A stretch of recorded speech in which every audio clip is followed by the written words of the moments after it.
యువరాజ్యానికి నేను పట్టాభిషిక్తుడిని చేస్తున్నాను రామచంద్రుణ్ణి, తెల్లవారగానే ఈ కార్యక్రమం అంతా కూడా జరిగిపోవాలి. ఆ సమయంలో భరత శత్రుఘ్నులు ఇద్దరు కూడా సమీపంలో లేరు. కౌసల్యాదేవికి ఈ విషయం కరుణాకరణిగా తెలిసినది. అనేక మంది ముత్తైదువులను పిలుచుకున్నటువంటిది, రకరకాలైనటువంటి దాన ధర్మాలు ఆమె చేసుకుంటూ ఉన్నది. మా కుమారుడు అయినటువంటి రామచంద్రుడు పట్టాభిషిక్తుడు కావాలి యువరాజ్యంలో అని చెప్పి ఆమె సంతోషంగా ఉన్నది. సరిగ్గా ఈ సమయంలో అందరూ ఆనందాన్ని అనుభవిస్తూనే ఉన్నారు. రామచంద్రునికి కూడా విషయం తెలిసినది. రేపు యువరాజ్యంలో పట్టాభిషిక్తుడు కావాలి అనంటే మొదటి రోజున ఆయన ఉపవాస వ్రతాన్ని స్వీకరించాలి. వార్తను పెట్టగానే శ్రీరామచంద్రుడు ఆహారాన్ని తీసుకోకుండా ఉపవాసం చేస్తూ ఉన్నాడు. వశిష్ఠుల వారు తన శిష్యవర్గానంతా కూడా వెంటబెట్టుకున్నటువంటి వాడి హడావిడి చేస్తూ అట్టహాసంగా, ఎక్కువ సమయం లేదు కాబట్టి పట్టాభిషేకానికి సంబంధించినటువంటి ఏ పదార్థాలు కావాలనో వాటన్నిటి కూడా తెప్పించడం ప్రారంభించినారు. కరుణాకరణిగా అందరికీ తెలిసి అయోధ్యానగరం అంతా కూడా చక్కగా అలంకారం చేస్తున్నారు, మామిడి తోరణాలు కడుతున్నారు, ముగ్గులు పెడుతున్నారు. ఈ విధంగా ఒక పండుగ వాతావరణం ఏర్పడ్డది. రాత్రిపూట ఈ విషయాన్ని ప్రస్తావించగానే ఇది జరిగిన తర్వాత అథాపరాహ్నే సౌధస్థ దాస్యా పుత్రే తు మంథరా శోభితాం నగరీం దృష్ట్వా పృష్ట్వా వృద్ధాం పథిస్థితాం. మంథర బంగళాపైకి ఎక్కి చూచినది. చూచే వరకు అయోధ్యానగరం అంతా కూడా హడావిడిగా ఉన్నది, అట్టహాసంగా ఉన్నది. కిందికి దిగి వచ్చి ఒక వృద్ధురాలిని అడిగినది, ఏమమ్మా ఎందుకు మీరు ఇంత హడావిడిగా ఉన్నారు, ఇంత అట్టహాసం చేస్తున్నారు, పండుగ వాతావరణం సృష్టింపబడ్డది అయోధ్యానగరంలో, ఏమి పండుగ అనంటే అప్పుడు వాళ్ళు అన్నారు మంథరతో, ఇది దశరథ మహారాజు గారు అన్నటువంటి మాటలతో మేమంతా కూడా సంతోషంగా ఉన్నాము. మా కళ్ళతో యువరాజ్య పట్టాభిషిక్తుడైనటువంటి శ్రీరామచంద్రుడిని చూడాలనేటువంటి కోరికతో మేమంతా కూడా ఉన్నాము. ఆ కోరిక సఫలమైనది. వాల్మీకి రామాయణంలో రాస్తాడు, ఎందుకయ్యా ఇంత తొందరగా నీవు రామునికి పట్టాభిషేకం చేయాలి అని తీర్మానం చేసినావు అంటే గూఢచారుల ద్వారా కొన్ని మాటలు విన్నాడు దశరథ మహారాజు. ఈ ముసలివాడు ఇంకెంతకాలం రాజ్యాన్ని పరిపాలన చేస్తాడు, రామచంద్రుడు రాజ్యాన్ని పరిపాలన చేస్తే చూడాలనే కోరిక ఉన్నది మాకు అని అందరూ గుసగుసలాడుకుంటూ ఉన్నారట అయోధ్యలో. ప్రజలు తనంతట తాను వచ్చి దశరథ నీవు సింహాసనాన్ని దిగివేసి రాముణ్ణి కూర్చుండబెట్టవయ్యా అని నోరు విడిచి అనకముందు నేను ఈ పని చేస్తే బాగుంటుంది అని తొందరగా తీర్మానం తీసుకున్నాడట దశరథ మహారాజు. శ్రీరామచంద్రుడు పట్టాభిషిక్తుడై సింహాసనం పైన కూర్చున్నటువంటి ఆ దృశ్యాన్ని చూడాలనేటువంటి కోరిక ప్రజలకందరికీ ఉన్న తర్వాత కూడా ఇంకా ఎందుకు ఈ ముసలివాడని నేను ఈ సింహాసనాన్ని అధిష్ఠించి ఉండాలి అని తీర్మానం చేసినాడు. ఈ మాటను వినగానే పరిగెత్తుకుంటూ వెళ్ళినది కైకేయి సమీపానికి వెళ్ళి కైకేయికి ఈ వృత్తాంతాన్ని చెప్పినది. ఏమే నీవు విన్నావా ఈ విషయాన్ని, రాముల వారికి పట్టాభిషేకం చేస్తాడట దశరథ మహారాజు గారు అనగానే కైకేయి ఎక్కడ లేని సంతోషాన్ని పొంది మెడలో ఉన్నటువంటి ముత్యాల సరాన్ని తీసి మంథరకిచ్చినది. ఇవ్వగానే సంతోషించదగ్గ విషయం కాదు ఇది, నేను నీ సమీపానికి పరిగెత్తుకుంటూ వచ్చి చెప్పినది ఎందుకొరకు అనంటే రాముడు కనుక ఒకవేళ పట్టాభిషిక్తుడైనట్టయితే నీవు చాలా నష్టపోతావు, నీకన్నా ఎక్కువ నష్టము నాకు వాటిల్లుతుంది అన్నది మంథర. ఏమిటి నీకు వాటిల్లేటువంటి నష్టము అనంటే ఎవరైనా నన్ను అడుగుతారు నీవెవరవే అనంటే అయోధ్యను పరిపాలించే రామచంద్రుని తల్లి కౌసల్యాదేవి చెల్లెలు కైకేయికి దాసిని నేను అని చెప్పుకోవాలి. మరి నీ కోరిక ఏమిటి? అయోధ్యను పరిపాలించే భరత మహారాజు గారి యొక్క తల్లికి దాసిని అని చెప్పుకోవాలి. ఇంత దగ్గరి సంబంధం ఉండాలి నాకు. మరి ఏం చేస్తావు? ఏమీ లేదు, కైకేయి యొక్క బుద్ధిని మారుస్తాను అని చెప్పి ఆమె ఏం చేసినది, కైకేయి సమీపానికి వెళ్ళి ఇది సంతోషించదగ్గ విషయం కాదు, లోగడ నీకు దశరథ మహారాజు గారు 2 వరాలను ఇస్తాను అని అన్నాడు. అందులో ఒకటి నీవు కోరుకోవాలి, రాముడు వనవాసం చేయాలి, భరతునికి పట్టాభిషేకం చేయాలి అనేటువంటి ఈ 2 కోరికలను నీవు కోరుకోవాలి. క్షణంలోనే ఆమె ఆ మాటను అనడం ఏమిటి, ఈమెలో అటువంటి భావన రావడం ఏమిటి, క్షణాల్లో గడిచిపోయినాయి. పౌరాః శ్రుత్వా గతక్లేశాః భూవన్ పథి సంస్థితాః. ఇంతలో శ్రీరామచంద్రునికి వార్త వచ్చినది. రాముడు ఉపవాస వ్రతం చేస్తూ ఉన్నాడు. కౌసల్యాదేవి అనేక వాయినాలను దానం చేస్తూ ఉన్నది. రాముని యొక్క పట్టాభిషేకం నిర్విఘ్నంగా సాగాలి అని అమ్మవారిని పూజిస్తూ ఉన్నది. క్షణాల్లోనే మళ్ళీ ఈ భయంకరమైనటువంటి వార్త వచ్చినది. రాముడు ఎందుకో హుటాహుటిగా వస్తున్నాడు దశరథ మహారాజు గారి దగ్గరికి. ఎప్పుడైతే కైకేయి ఈ విషయాన్ని దశరథ మహారాజు గారి దగ్గర ప్రస్తావించినదో, దశరథ మహారాజు గారు ఇంకా ఆయన ప్రాణాలతో ఉండలేకపోయినాడు. ఒక్కసారి మూర్ఛితుడై పడిపోయినాడు. శ్రీరామచంద్రుడు వచ్చినాడు. వచ్చిన సమయంలో దశరథ మహారాజు గారు మూర్ఛితుడై ఉన్నాడు.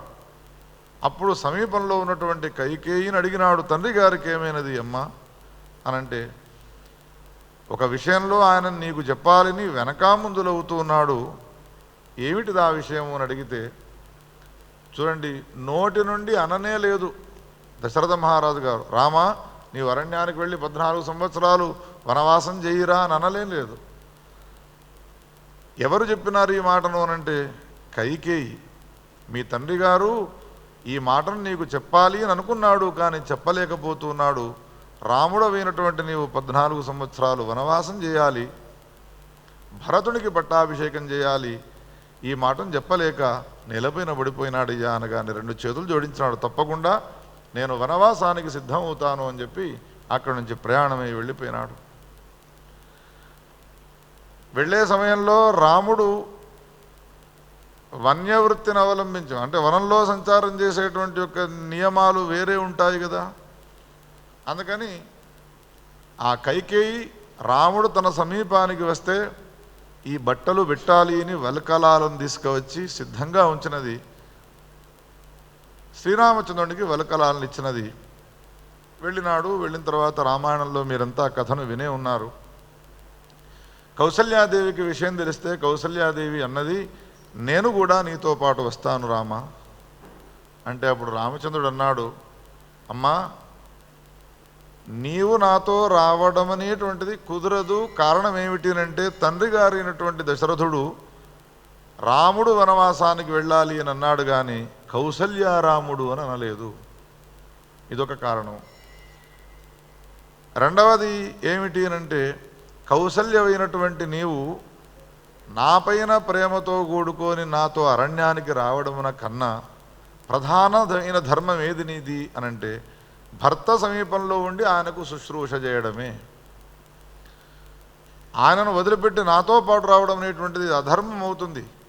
అందుకని నీవు ధర్మాన్ని పాటించాలి అని ధర్మము మాటలు మాట్లాడి ఆమెను కట్టేసినాడు. ఇక ఆమెను తనతో పాటు తీసుకుపోవడానికి నిరాకరించినాడు. ఆమె ఒప్పుకున్నది. అక్కడి నుండి సరాసరి సీతామహాసాధ్వి దగ్గరికి వెళ్ళినాడు. సీతాదేవితో నేను వనానికి వెళుతున్నానే అని అన్నాడు. నేను కూడా నీతో పాటు వస్తానండి అన్నది సీతాదేవి. అప్పుడు రామచంద్రుడు అన్నాడు, వృద్ధులైనటువంటి ఈయన తల్లిదండ్రులు ఉన్నారో వాళ్లకు నీవు శుశ్రూష చేస్తూ ఉండు అన్నాడు. అయ్యా తమరు నా దగ్గరికి రావడానికి పూర్వం ఎక్కడి నుండి వచ్చినారో చెప్పండి. మా తల్లిగారు ఈయన కౌసల్య దగ్గరికి వెళ్ళి వచ్చినాను. మరి ఆమె తమరితో పాటు వస్తాను అని అంటే మీరు అన్న మాటలేమిటి అని అడిగినది. అంటే రామచంద్రుడు అన్నాడు, నాతో నీవు రావడము సమంజసం కాదు, వృద్ధుడైనటువంటి నీ భర్తకు సేవ చేయడమే సమంజసము. భర్త యొక్క సేవ చేయడము, భర్తతో ఉండడము భార్య యొక్క ధర్మమై ఉన్నది అని చెప్పినాను అన్నాడు రామచంద్రుడు. అందుకని నాతో రావడానికి నిరాకరించినది. మరి ఆమె దగ్గర ఒక ధర్మము, నా దగ్గర ఒక ధర్మమునా? నేను అత్తామామలకు సేవ చేయడం కన్నా వివాహం చేసుకున్న భార్యగా ఉన్నటువంటి నేను, పతివ్రత శిరోమణి అయినటువంటి నేను నీతో రావడమే సమంజసము. అందుకని నన్ను అంగీకరించవయ్యానంటే ఇక రెండో మాట లేదు రామచంద్రునికి. ఒప్పుకున్నాడు. లక్ష్మణస్వామి కూడా తనతో పాటు ప్రయాణమై రావడానికి సిద్ధమైనాడు. క్రమంగా ఒకరి తర్వాత ఒకరికి వెళ్ళి నమస్కారాలు చేసినాడు. అందులో కౌసల్య సమీపానికి వెళ్ళి నమస్కారం చేస్తే ఆమె వాల్మీకి రామాయణంలో చెబుతాడు వాల్మీకి, ఏ ధర్మాన్ని నీవు ఇంతవరకు పాటిస్తూ వచ్చినావో రామ, యం పాలయసి ధర్మంత్వం ధృత్యాచ నియమేన చ సవై రాఘవశార్దూల ధర్మస్వామభిరక్షతు. హే రాఘవశార్దూల, అడవికి వెళుతున్నటువంటి నీవు అమ్మ అడవికి వెళుతున్నాను అని చెప్పితే క్షేమంగా వెళ్ళిరారా అని చెప్పనా? అడవిలో క్షేమమేముంటుంది? రాక్షసులు, భయంకరమైనటువంటి మృగాలు ఉంటాయి. మరి ఏమని ఆశీర్వచనం చేయాలి? అందుకని కౌసల్యాదేవి ఎంత చక్కని ఆశీర్వచనం చేసినది. ఎం పాలయసి ధర్మంత్వం, ఏ ధర్మాన్ని నీవు ధైర్యముతో పాలన చేస్తూ ఉన్నావో, పరిపాలిస్తూ ఉన్నావో, ధృత్యాచ నియమేనచ, ఆ ధర్మమే నీకు సదా సర్వకాలాలు రక్షయ్యుండుగాక అని ఆశీర్వచనం చేసినది కౌసల్యాదేవి. ప్రయాణమైనాడు, కైకేయి ఉన్నటువంటి చోటికి వచ్చినాడు. అప్పుడు దశరథ మహారాజు గారు ఇంకా లేస్తూ ఉన్నాడు, పడిపోతూ ఉన్నాడు. రాముడు లేనటువంటి జీవనాన్ని నేను ఎట్లా కొనసాగించాలి అని బాధపడుతూ ఉన్నాడు. ఇంతలో రామునితో పాటు సీతాదేవి కూడా వెళుతున్నది, లక్ష్మణస్వామి కూడా వెళుతున్నాడనే వార్త ఈమెకు తెలిసినది. మూర్ఛలో ఉన్నటువంటి దశరథ మహారాజు గారిని చూచి కైకేయి, రామ నీ ఒక్కడవే కదా వెళ్ళవలసిన వాడవు అరణ్యానికి, మీ తండ్రి గారి యొక్క మాటను విని అంటే రాముడు అన్నాడు, నాతో పాటు సీతాదేవి వస్తుంది, లక్ష్మణుడు కూడా వస్తాడు అనగానే ఇద్దరికీ కూడా వల్కలాలు చేతుల్లో పెట్టినది. పాపం ఈ వల్కలాలను తీసుకువెళ్ళిన తర్వాత సీతాదేవికి కట్టుకోవడం రాదటది. శ్రీరామచంద్రుడు వెళ్ళి వల్కలాలను కట్టుకునేటువంటి విధానం ఇట్లా ఉంటుంది అని వల్కలాలను ధరింపజేసినాడు. లక్ష్మణస్వామి, రామచంద్రుడు, సీతామహాసాధ్వి ముగ్గురు వల్కలాలను ధరించి బయటికి రాగానే దశరథ మహారాజు గారు ఒక్కసారి వాళ్ళని చూచి నేలపైన పడిపోయి లేచి ఆవేశానికి వచ్చి కైకేయితో ఎన్ని మాటలు అన్నాడో. మూర్ఖురాల, నేను వెళ్ళమన్నది కేవలం రామచంద్రుణ్ణి మాత్రమే కదా అరణ్యానికి, అందుకని అరణ్యానికి వెళ్ళవలసినటువంటి నియమాలతో కూడుకున్నటువంటి వాడు రాముడు అయితే లక్ష్మణుడు కావచ్చును, కానీ సీతామహాసాధ్య మాత్రం అట్లా వెళ్ళడానికి వీల్లేదు అని జడే పాపిని దుర్వృత్తే, సంస్కృతంలో తిట్లు ఇవన్నీ కూడా. ఓ జడురాల, ఓ పాపాత్మురాల, దుర్వృత్తురాల, జడే పాపిని దుర్వృత్తే రామ ఏవ త్వయా వృతః వనవాసాయ దుష్టే త్వం సీతాయై కిం ప్రదాస్యసి. సీతాదేవికి నీవెందుకు వల్కలాలు ఇచ్చినావు అని కోపానికి వచ్చినాడు. సీతాదేవిని చూస్తూ దశరథుడు ఒక మాట అన్నాడు, హే సీతే, ఎటువంటి పరిస్థితుల్లో కూడా నీవు అరణ్యానికి వెళుతున్న సమయంలో కూడా వల్కలాలను కట్టుకొని నా కళ్ళ ఎదుట కనిపించకూడదమ్మా, వెళ్ళు వెళ్ళు, పట్టుపీతాంబరాలను ధరించు అని అన్నాడు. ఆనాడు జనక మహారాజు గారు నెల రోజులు తన ఆస్థానంలో ఉంచుకొని, మిథిలా నగరంలో ఉంచుకొని అప్పగింతలు చేసే సమయంలో ఏమన్నాడు, పూలల్లో పెట్టుకొని పెంచినానయ్యా నా కూతురును, అందుకని నీవు కూడా ఆ విధంగా ప్రేమానురాగాలతో పెంచమని కదా తన చేతుల్లో పెట్టినది. కానీ ఈనాడు ఏం చేస్తున్నాడు ఈ దశరథ మహారాజు, అరణ్యానికి పంపుతూ ఉన్నాడు.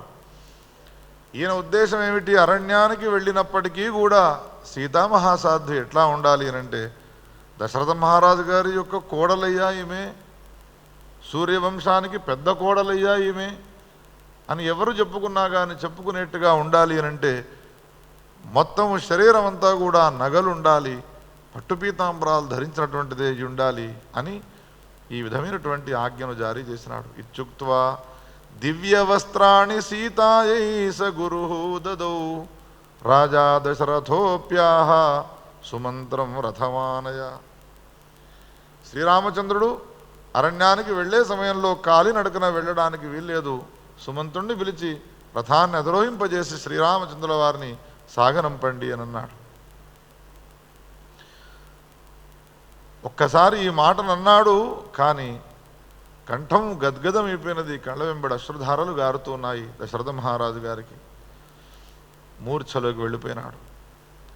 శ్రీరామచంద్రుడు నమస్కారం చేసినాడు. 3 ప్రదక్షిణాలు చేసి కైకేయి మాతకు కూడా నమస్కరించినటువంటి వాడై ప్రయాణమై వెళుతున్నాడు.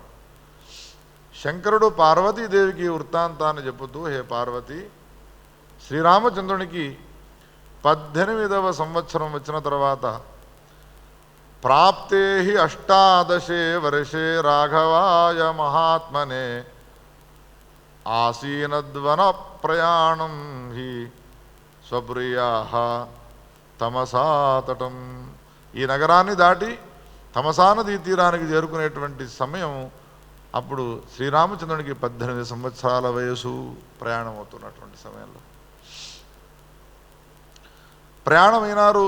రథాన్ని అధిరోహించి కొంత దూరం వెళ్ళిన తర్వాత రథాన్ని వెనుకకు తింపివేసినారు. శ్రీరామచంద్రుడు ప్రయాణమై వెళుతుండగా గుహుడు నౌకను తీసుకొని వచ్చినాడు. తన నౌకలో కూర్చుండబెట్టుకున్నటువంటి వాడి గంగను దాటించినాడు. వెళ్ళుతున్న సమయంలో ఆ గంగామాతను చూచి సీతామహాసాధ్వి అనేక రకాలైనటువంటి మొక్కులు మొక్కుకుంటూ ఉన్నది. గంగా మధ్యగతాం గంగాం దేవి గంగే నమస్తేస్తు నివృత్తా వనవాసతః రామేణ సహితాహం త్వాం లక్ష్మణేన చ పూజే. హే దేవి గంగే, 14 సంవత్సరాలు వనవాసం చేసి క్షేమంగా మేము తిరిగి వచ్చినామనుకో, లక్ష్మణుతో కూడుకున్నటువంటి రాముల వారితో కూడుకున్నటువంటి నేను వచ్చి నీకు అనేక రకాలైనటువంటి పూజలు చేస్తానమ్మా. శాస్త్రములలో గంగాదేవికి ఇటువంటి పూజలు ఉంటాయి అని ఏవేవి చెప్పుతారో వాటినన్నిటినీ కూడా తూచా తప్పకుండా పాటిస్తాను. మా ప్రయాణము సుఖకరంగా అయ్యేట్టుగా అనుగ్రహించు, ఆశీర్వదించు అని ఈ విధంగా మొక్కులు మొక్కుకున్నటువంటిది ప్రయాణమవుతూ వెళ్ళినారు. చిత్రకూట పర్వతానికి చేరుకున్నారు. అక్కడ పర్ణశాలను నిర్మించినాడు లక్ష్మణస్వామి. పర్ణశాలలో ప్రవేశించినారు.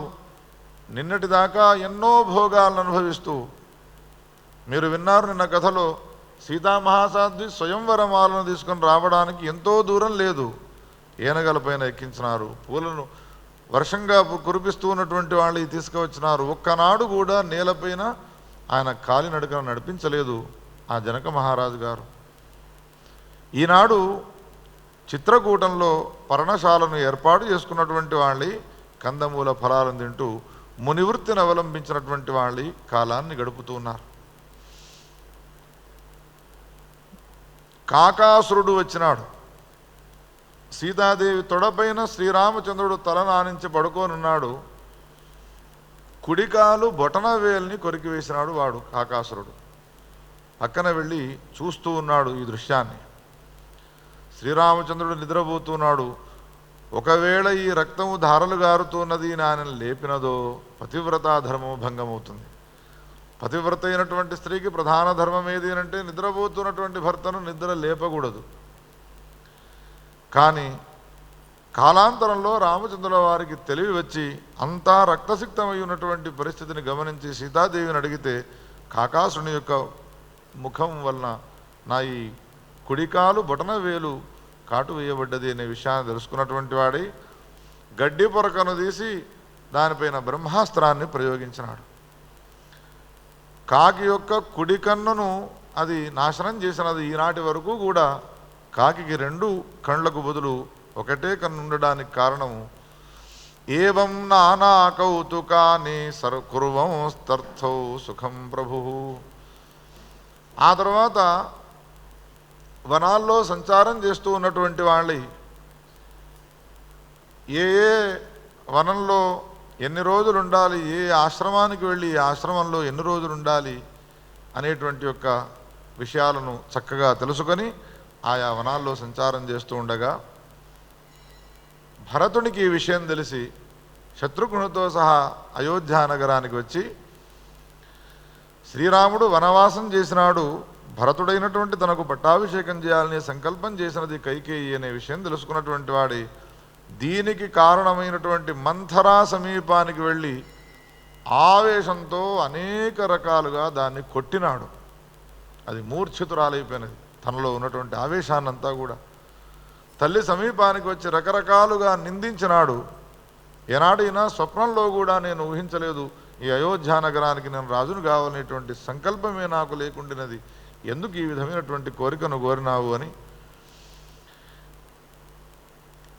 రథాన్ని తోలినటువంటి సారథిని అడిగినాడు, ఎక్కడ రాముణ్ణి వదిలినావు అని. గుహుని సమీపానికి వెళ్ళి గుహుని ద్వారా కూడా ప్రయాణమై వెళుతూ గంగానదిని దాటి ఎక్కడైతే చిత్రకూట పర్వతంలో ఉన్నాడో అక్కడి దాకా వెళ్ళినాడు. సైన్యమంతా కూడా వెంట వస్తున్నది రామచంద్రుని దర్శించాలి అని. దృష్ట్వా రామంతు శాలాయాం సీతయా బంధునా స్థితం నత్వా తేనాలింగితశ్చ సర్వం వృత్తం నివేదయతు. ఎప్పుడైతే రామచంద్రుడు ఈ వనానికి వచ్చినాడో భరతుడు వచ్చేలోపు రాముని యొక్క స్మరణ చేస్తూ నిద్రాహారాలను మానివేసినటువంటి వాడే రామా రామా రామా అని అనుకుంటూ ఒక ప్రాయోపవేశం చేసినటువంటి వాణి వలె ఆ దశరథ మహారాజు గారు రాముని యొక్క స్మరణ చేస్తూ చేస్తూ ఆయన ప్రాణత్యాగం చేసినాడు. సంస్కారం చేసేందుకు ఎవ్వరూ లేరు చూడండి సమయానికి. శ్రీరామచంద్రుడు పెద్దవాడు అరణ్యవాసం చేస్తున్నాడు, లక్ష్మణుడు ఆయనతో ఉన్నాడు, భరతుడు శత్రుఘ్నుడు సమీపంలో లేరు, వారు గ్రామాంతరాల్లోకి వెళ్ళినారు. అందుకని ఈ మరణించినటువంటి దశరథ మహారాజు గారికి సంబంధించిన ఈ శవాన్ని నూనెతో నింపినటువంటి పాత్రలో ఉంచినారు భరతుడు వచ్చేంత వరకు. వచ్చిన తర్వాత సంస్కారం చేయించినారు.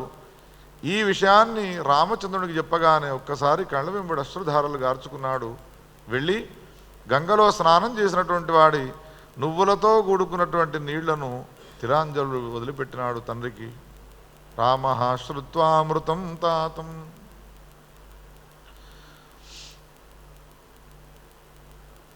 ఇది జరిగిపోయిన తర్వాత భరతునితో చాలా గొప్పనైనటువంటి చర్చ చేసినాడు. రామచంద్రుడు అంటాడు, పితృవాక్య పరిపాలన నిమిత్తమై నేను అరణ్యానికి వచ్చినానురా, అందుకని రాజ్యాన్ని నీవు అధిష్ఠించాలి. తండ్రి గారి యొక్క కోరిక, వారి యొక్క వాక్కును అనుసరించి నేను ఏ విధంగా అరణ్యానికి వచ్చినానో నీవు ఆ విధంగా రాజ్యాన్ని పరిపాలించినప్పుడు మాత్రమే మనమిద్దరము ధర్మాన్ని పాటించినటువంటి వాళ్ళమవుతాం. ఒకవేళ నీవు వచ్చి నన్ను ప్రార్థించి నేను రాజ్యాన్ని పరిపాలించలేను, నీవంతుకు నేను అరణ్యానికి వెళుతాను అని అంటావా, భరతుడు రాజ్యాన్ని పరిపాలించాలి అనే మాటను మనం ధిక్కరించిన వాళ్ళమవుతాం. రాముడు పట్టాభిషిక్తుడై భరతుడు అరణ్యానికి వెళ్ళాలి అని ఆయన అనలేదు కదా. అందుకని నా మీద గనక ఒకవేళ నీకు అంత ప్రేమ, భక్తి, విశ్వాసమే గనక ఉన్నట్టయితే పితృవాక్య పరిపాలన చేయడం కోసం నేనే విధంగా ఈ అరణ్యానికి వచ్చినానో భరతుడైనటువంటి నీవు కూడా పితృవాక్య పరిపాలన చేయడం కోసమై అయోధ్య నగరాన్ని పరిపాలించు అని అన్నాడు. శ్రీరామచంద్రునితో మాట్లాడేటువంటి సామర్థ్యము ఎవరికీ లేదు, వాడితో ఎవరూ మాట్లాడలేరు. మాటలతో ఆ విధంగా కట్టివేస్తాడు, ధర్మమేమైనటువంటి మాటలు మాట్లాడతాడు ఆయన.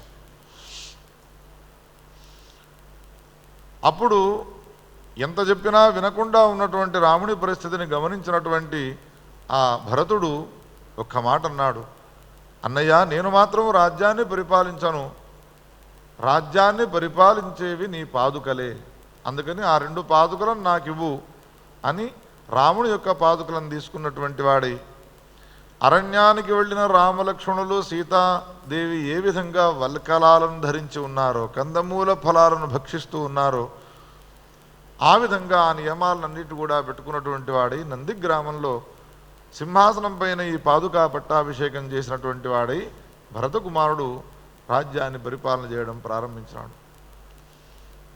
అరణ్యానికి వెళ్ళి లక్ష్మణుడు అనుక్షణము రామునికి సేవ చేస్తూ ఉన్నాడు. అక్కడ అరణ్యానికి వెళ్ళిన వీళ్ళ స్థితిగతులు ఎట్లా ఉన్నాయో తెలియదు. అందుకని ఇక్కడ శరీరం మాత్రం ఉన్నది భరతునికి, మనస్సు, బుద్ధి, ఇంద్రియాలన్నీ కూడా రామచంద్రుని యొక్క పాదాలపైన ఉన్నాయి. భరతుడు ఏ విధమైనటువంటి భావాన్ని పొంది ఉంటాడో శత్రుఘ్నునికి కూడా అదే విధమైనటువంటి భావం ఉంటుంది. ఎంత ప్రేమ చూడండి, ఎంత పిచ్చి ప్రేమ అది. శ్రీమద్ భాగవతంలో ఏ విధంగా గోపికలు కృష్ణుని గురించి ఒక ఉన్మత్తతా దిశకు వెళ్ళి కృష్ణుణ్ణి ప్రేమించినారో ఈ రామచంద్రుని కూడా అయోధ్యలో ఉండేటువంటి ప్రజలు, అరణ్యాల్లో ఉండేటువంటి మునీశ్వరులు, ఇంటిలో ఉండేటువంటి అన్నదమ్ములు, జన్మనిచ్చినటువంటి తల్లి తండ్రి వీళ్ళంతా కూడా అనుక్షణము రాముని యొక్క స్మరణ చేస్తూ కాలాన్ని గడిపినారే తప్ప వాళ్లకు బయటి ప్రపంచానికి సంబంధించినటువంటి విషయాలు ఏవి కూడా జ్ఞాపకం రావడం లేదు పార్వతి. ఇంకా వీళ్ళంతా అయోధ్యలో ఉన్న ప్రజలు కానీ, ఇంటిలో ఉన్నటువంటి బంధువులు కానీ అరణ్యాల్లోకి వెళ్ళి పుట్టలు కట్టేట్టుగా తపస్సులు చేయాల్సినటువంటి అవసరం ఏమైనా ఉన్నదా?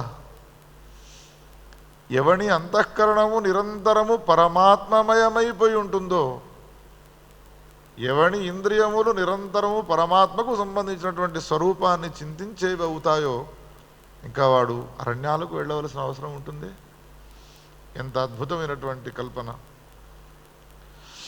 జటావల్కలధారీ చ వాసాంసి నగరాత్ బహిః ప్రతీక్షాం తవ రాజేంద్ర వర్షాణి చతుర్దశ.